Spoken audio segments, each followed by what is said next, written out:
Paul is saying here that singleness is a gift of God because, as we'll see further on in the message, we're able to see God more clearly in the sense of undistracted devotion and to serve Him because our time isn't taken up with other things. But here's what I found throughout the years. It's the greatest gift that nobody wants. Everybody's trying to figure out, how can I return it? If this is such a great gift, can I bring it and return it and get my money back? Can I exchange it?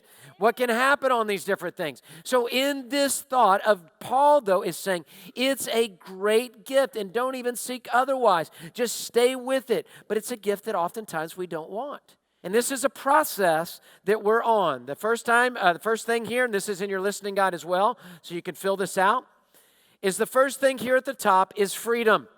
Freedom, where we say, okay, I'm free. And that can maybe be that young single mindset. I'm free. I'm 18, I'm 19, 20, something, 30, whatever it is. And to be able to say, I'm free. I can do what I want when I want. I can date him. I can date her. I can then break up. We can go on different dates. We can do a lot of friendship stuff. It's great. I am free. My time is mine. My attention is mine. And my choices are mine. And then you journey on this, and maybe you get married, maybe you don't, but you journey on this, and now a circumstance in life has changed things. So now let's look at three things. One, the circumstance, maybe you were married, and now you're divorced. Two, maybe in this, you weren't married, you never got married, and now you're still waiting, and you're wondering, Lord, is this ever going to happen? Or it could be death. That spouse has gone on to heaven if they've trusted in Jesus Christ. That there's a grief that happens, but some type of circumstance happens here. And the freedom moves to this divorce, pain, this waiting, this death. And so what happens now is we get to the next stage. The next stage is pain. Put that in your listening guide. Pain. So freedom is now turned to pain.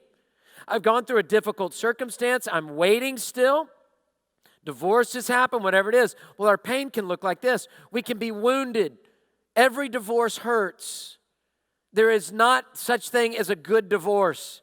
They all have pain in them. So there's a woundedness that takes place. There's a longing for those that want to be married, but it hasn't happened for them. And then there's a grief. I was married for years and years, and then my husband died or my wife died, and there's a widow or a widower here, and there's pain that happens. So what do we do with pain?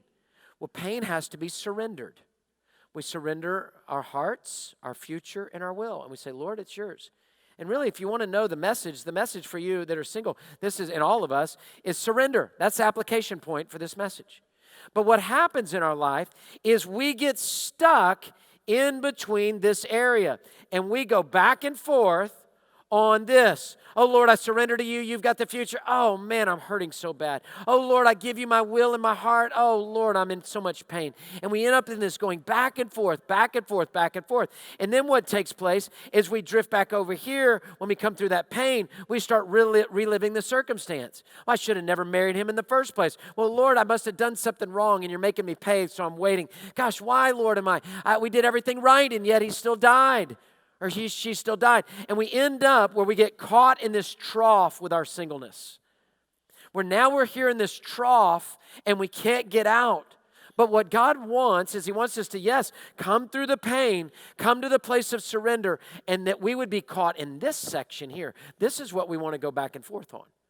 We want to go back and forth on surrender to freedom, surrender to freedom. Lord, I give it to you, and now I have freedom in my heart. Lord, I have freedom in my heart, so I'm trusting you with even more, and I'm going to give it back and forth. But here's where we end up caught right here in this moment. Hey, thanks for watching. To find out more about Houston's First, you can subscribe to our channel, or you can go to houstonsfirst.org.